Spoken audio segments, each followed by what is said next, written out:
I-discuss muna natin ang current situation para malaman natin kung para sa iba ang reading o hindi. Dito side mo at dito naman ang side ng person mo.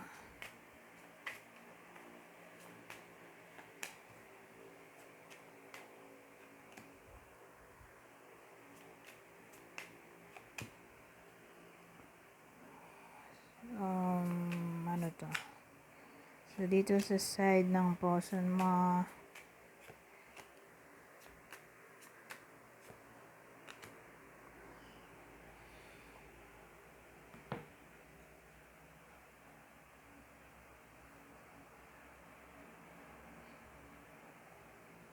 ayusin ko lang sandali. Kasi gagawin ko tong thumbnail.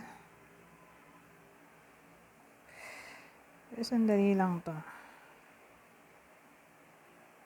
Ayan. Okay na. So, dito side mo ha. Dito side ng other person.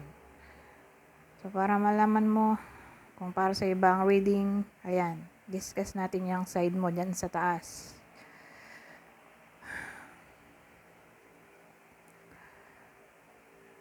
Ano to?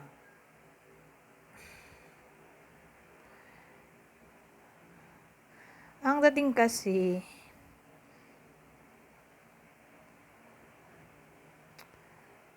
may visit.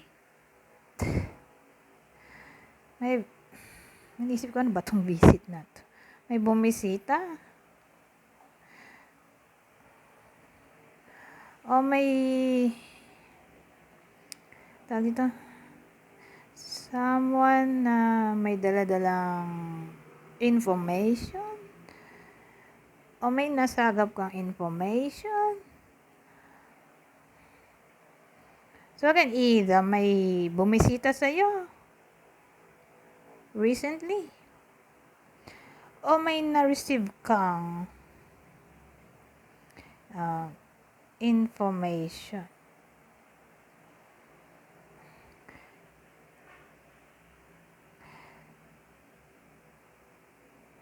Kaya lang, tingin ko, hindi maganda yung na-receive na information. Kasi may ano tayo dito, impediment. So, ang dating may problema. Pero hindi naman necessarily big deal. Pero parang nagkaroon ng aberya. Ngayon, may trip to the country tayo.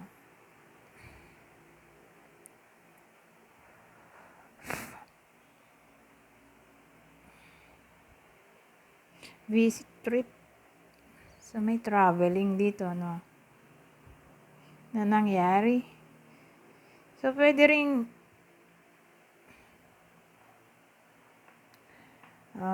ang naging problem dito ay may bibisitahin sana kayo. Pero hindi natuloy.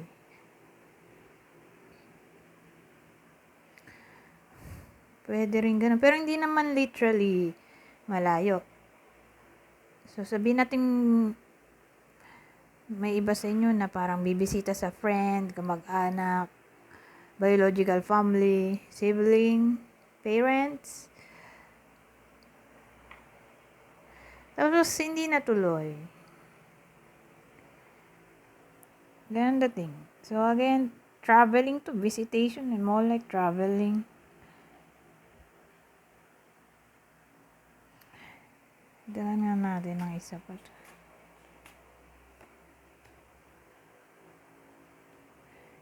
Hope naman ngayon. Hopeful na journey. Ayun nga. Journey na to eh. So, sinasabi ko nga kanina may traveling dito. So, ewan ko. Ang dating kasi, current situation ng iba sa inyo nagka-problem about traveling. So, sabihin natin pwede rin, hindi, sasabihin ko sana long distance relationship. Hindi. Kasi ano to trip to the country, more like short distance. Oh, who knows? Baka naman yung iba sa inyo hindi pa nagsasama sa isang bubong. Pero, yun nga, sabi natin nag-usap na makikita daw o pupunta dito sa ganito, ganyan, hindi natuloy. Sabi natin pwede ring date. Pero hindi natuloy. Kasi may impediment nga tayo na para bang nagkaroon ng aberya. Pero hopeful pa na matutuloy nga itong journey. O pagkikita ulit o ewan ko, parang may plano na mag-travel pero hindi nga natuloy. So sabihin natin bibisita sa ganito ganyan, mag-travel papunta doon, hindi natuloy. So ewan ko kung sino makaka-relate dito. Pero hopeful na matutuloy din sa ibang panahon tong journey nga. Kasi traveling codes tong dalawa Tapos na-confirm na dito. Journey na talaga,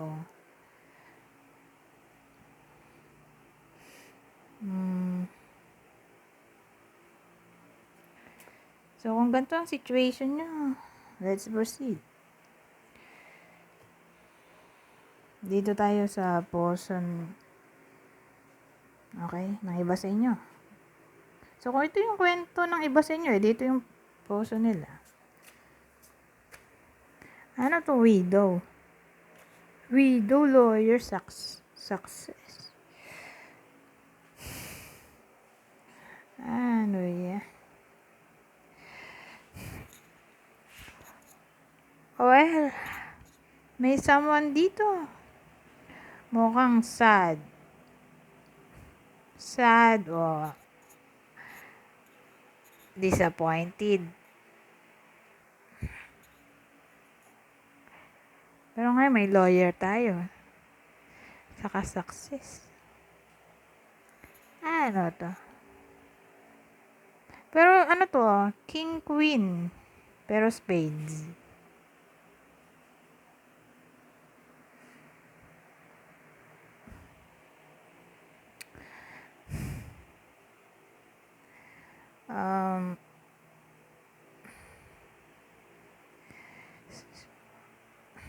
So, iniisip ko, mag-ex ba to? Mag-ex ba kayo?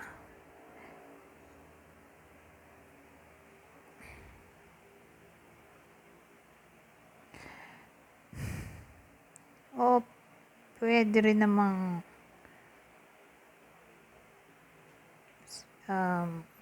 ang cause ng disappointment ay anything na may kinalaman sa serious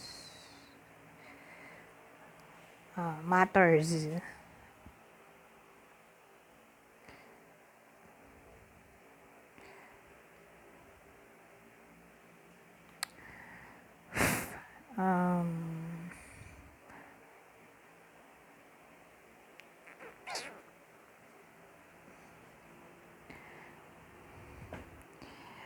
So, nangyayari na to. More like, nangyayari na to na parang itong person mo may pinoproblema, mukhang seryoso. Na para bang maasa siya na mawawala na yung problem. Ano ba yun?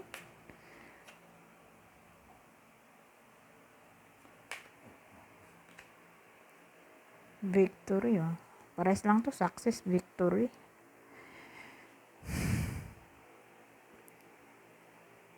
Ayun nga, magtatagumpay. Ang tungkol saan kaya ito?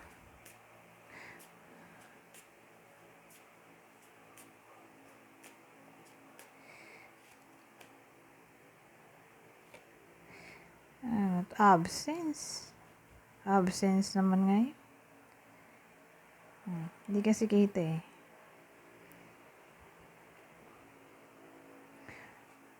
Mukhang ex nga to, oh.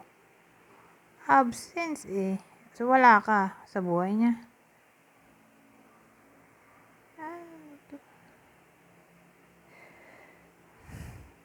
Super sad talaga siya dito, oh. Mukhang breakup to. Separation reading to. More like separation reading. Na para bang nag-usap kayo o plano na magkikita kayo kahit mag-ex na kayo. O siguro parang pag-usapan ng dapat pag-usapan pero hindi natuloy. Dito umaasa ka pa na yun nga, magkikita pa rin kayo at mapag-usapan ng dapat pag-usapan. Pero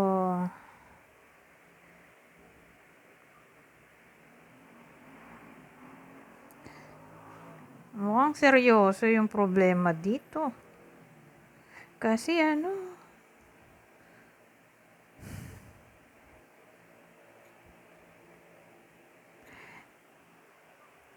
widow tas lawyer. So, dalawang card ng sadness to.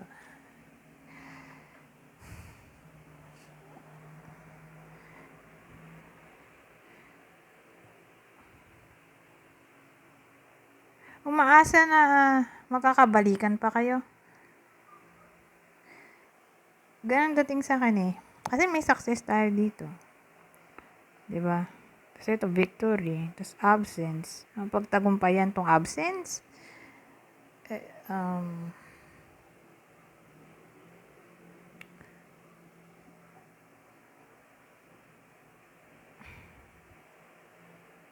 dagdagan pa nga natin para mabuo ang senaryo. Surprise, oh. Hindi na kasi kita. Nandito na sa dulo.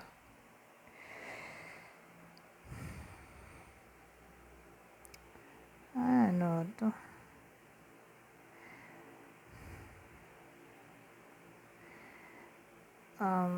Ang dating kasi, yun nga, maasa siya na bigla na lang maging okay ang lahat. Magkaroon ng solusyon. Eh, ano ba tong seryosong problema dito? Hindi ko maintindihan. Kuha nga tayo ng ibang deck. Kasi, parang siya eh, napanghihinaanan ng loob na hindi na kayo magkakabalikan kasi masyadong seryoso yung naging problema. Pero at the same time, wini-wish niya na sana panaginip lang ang lahat at umokay na ang lahat. Umokay din. Paggising niya, ganyan. Na milagro, bigla na lang maging okay.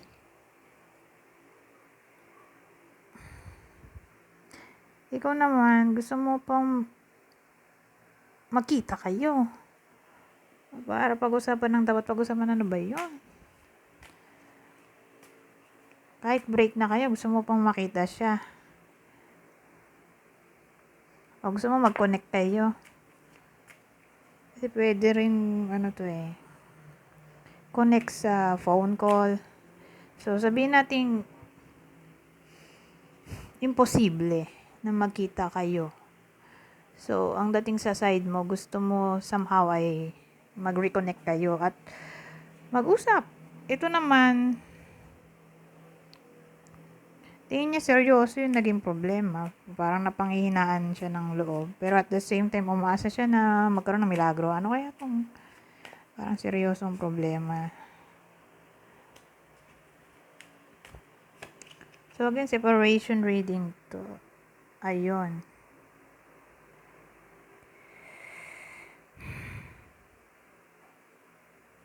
Naging pabaya. Daredevil, oh. Ano yun? Tapos may tayo dito. Family, marriage, relationship, long term. Ano yung problema itong mga to? Ano yung tingin niya seryoso?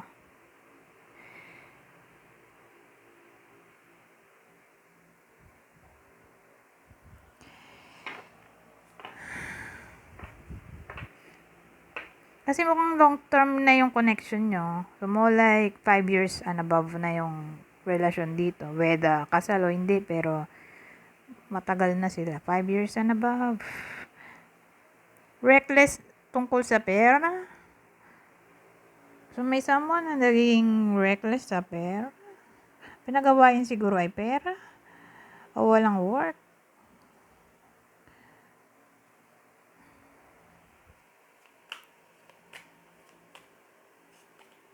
Ay, Diyos ko, third party na to.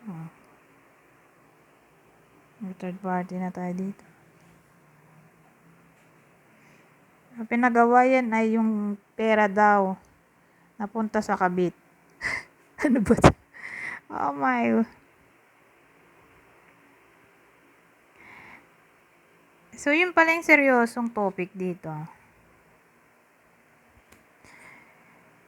Kasi mo like, parang kasal kayo.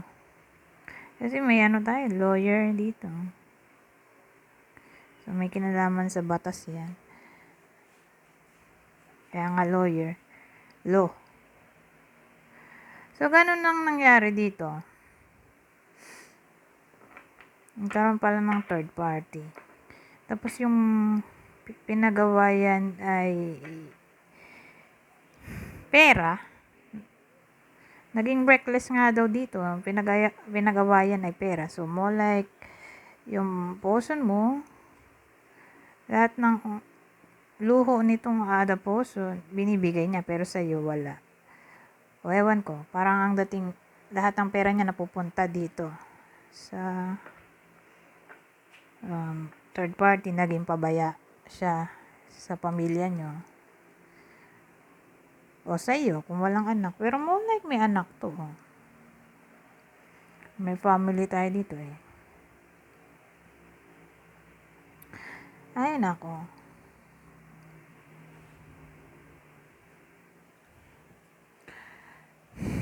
May third party pala dito. At, kuha tayo ng ibang detalye.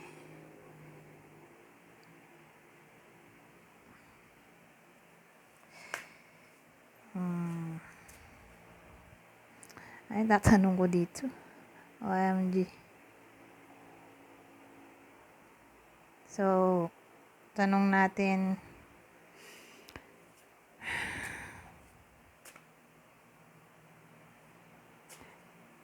anong future ng connection mo o connection nila?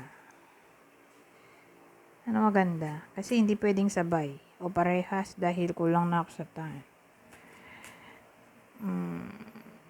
Nila, anong future ng connection nila?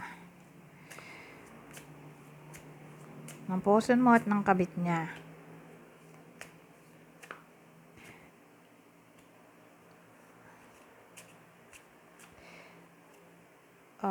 Naging dalawa pa to. Pero balik-baliktad.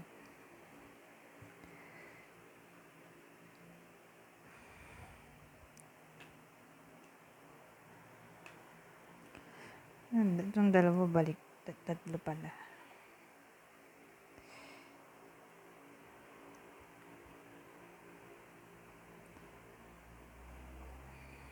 So, meron tayo dito. Elixir.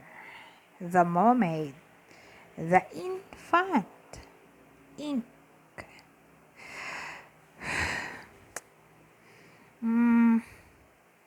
Ano maaaring mangyari dito sa mga to? Excuse me. Well,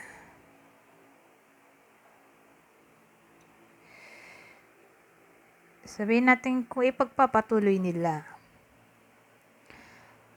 ang kanilang relasyon,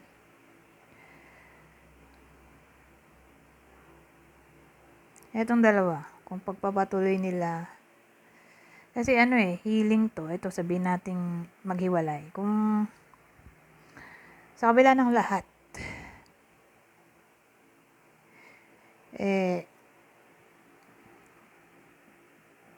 pilitin pa rin nilang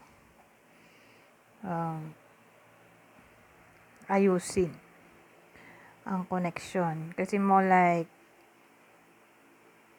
maghiwalay sila. Dahil ito, regardless, lahat naman yan eh. Regardless kung bumaliktad o hindi. Yun pa rin yung energy. Okay, ano lang, medyo bumaliktad konti, pero yun, dun pa rin patungo yun. So, ibig sabihin,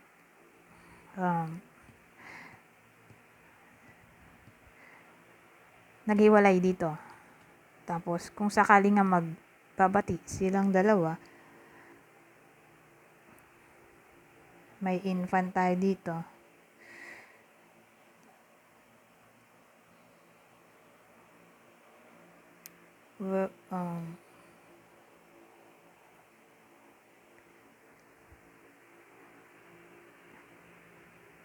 Mukhang maghihiwalay kayo. OMG. Para bang, kung ipagpapatuloy pa rin nila ang connection nila, ikaw yung kusang lalayo.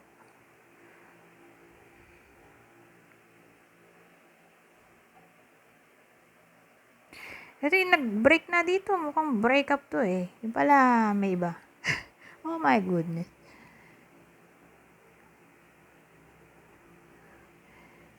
Ganun dating sa akin. Ikaw ang lalayo. Ngayon, dito sa huli, may ink tayo.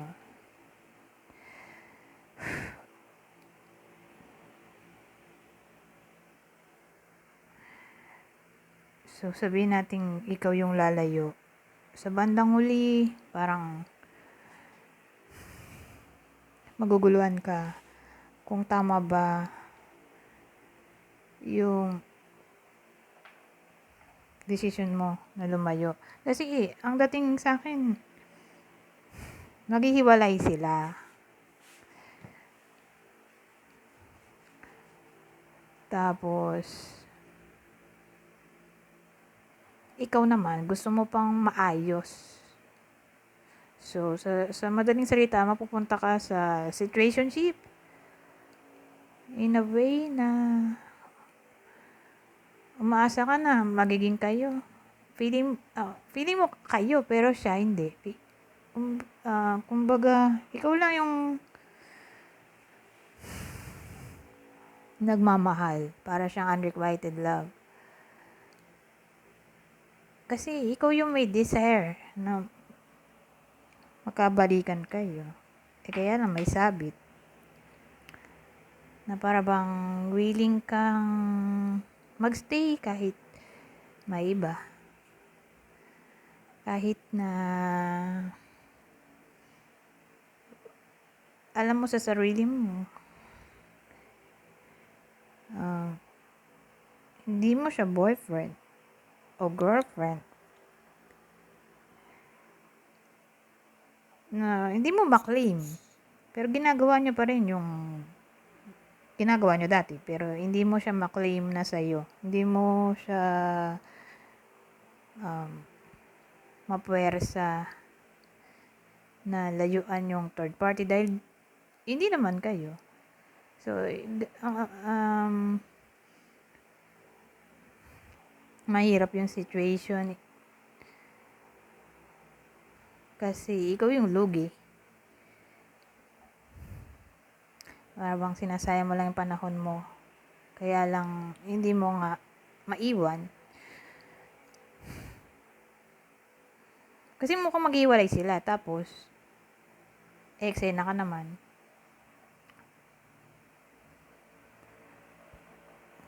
Mag-stay ka kahit hindi na kayo. Pero mukhang kayo pa rin.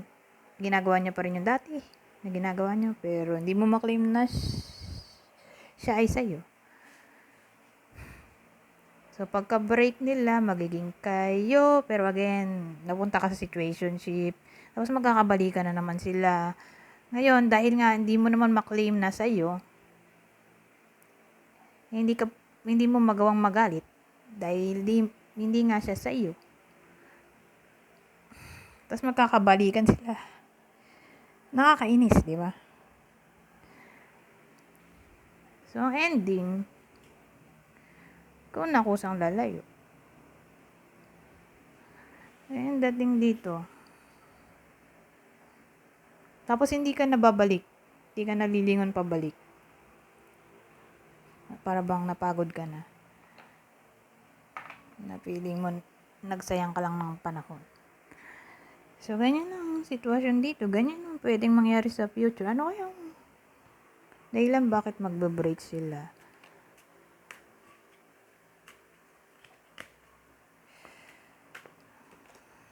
Ayun nga, oh, betrayal. Oh. Backstabbing. Ah. So, ikaw ang pinag-awayan nila. Kasi yung partner mo dito, parang ang dating, hindi niya maiwan ka. Hindi niya rin maiwan yon na para bang gulong-gulong isip niya.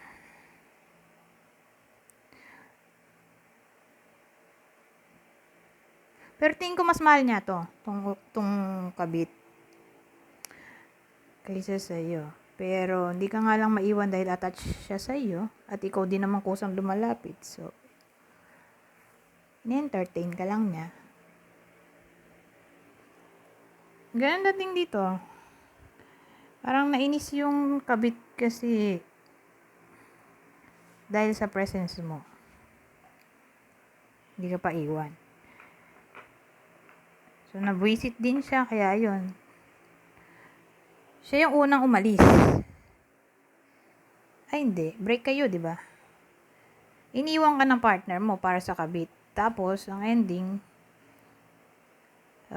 dahil nandiyan ka pa rin. Although, hindi mo siya maklaim. Mainis yung kabit. Tapos, iiwan niya yung person mo. Tapos, ang ending nga, ikaw na ang kusang lalayo. Ganyan ang dating. Dahil, yung person mo,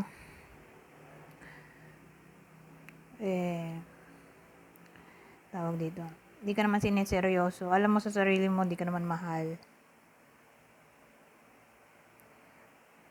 Feeling mo, ginamit ka lang. Kaya ikaw na aalis. Mapapagod ka na, kaya ikaw na aalis.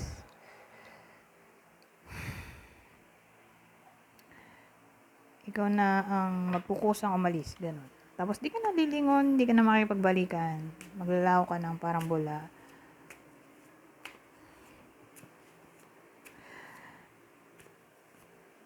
Anyways, anong clue dito? Magbibigay ako ng 6 na clue. Pero wag masyado mag-pay attention dito dahil dagdag info lang ang mga to. Ang clue ay pwedeng vice versa. Kunin nyo lang ang clue na sa tingin nyo ay para sa inyo. So, clue natin pwedeng tumama sa'yo, sa puso mo at sa kabit niya.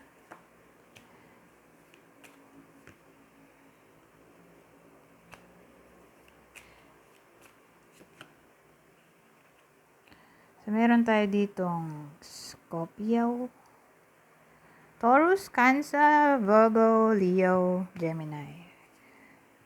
Ulitin ko, dun sa taas. Scorpio, Taurus, Cancer. O Cancer, dito sa baba. Virgo, Leo, Gemini. Anyways, kuha pa nga tayo ng iba. Parang lungkot ng reading na to.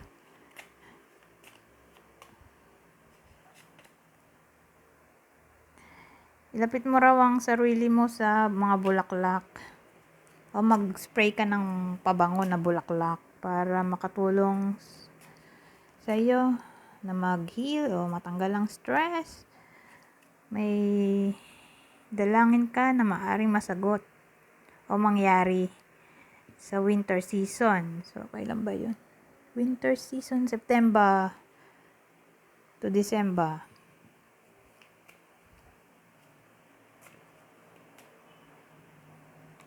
New home, moving is a step in the right direction for you. So, baka magkaroon ng ibang bahay yung iba sa inyo, o baka lumipat ng ibang bahay. Ewan ko, bagong bahay to eh. So, yung iba sa inyo, baka yun nga, ma-relocate, may ibang bahay, for some reason. O sabihin natin may hinuhulugan. E di, Baka magkaroon na ng sariling bahay. So again, case-to-case basis. O baka naman ito'y inheritance. Diba? Pwede rin. Bahay.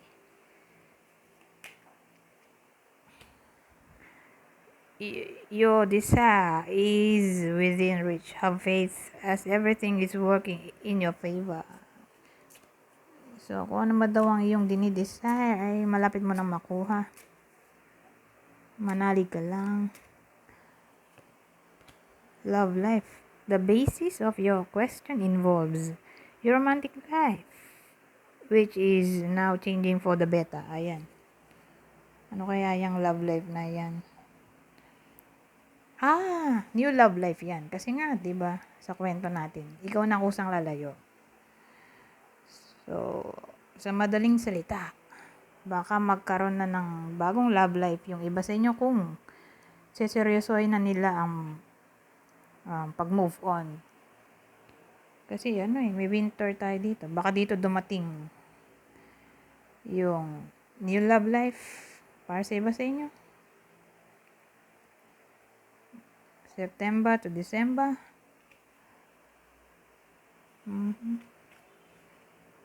So, ayan. Pagtuluyan nang nag-move on yung iba sa inyo sa kadarating tong new love life. Anyways, hanggang dito na lang. Goodbye for now.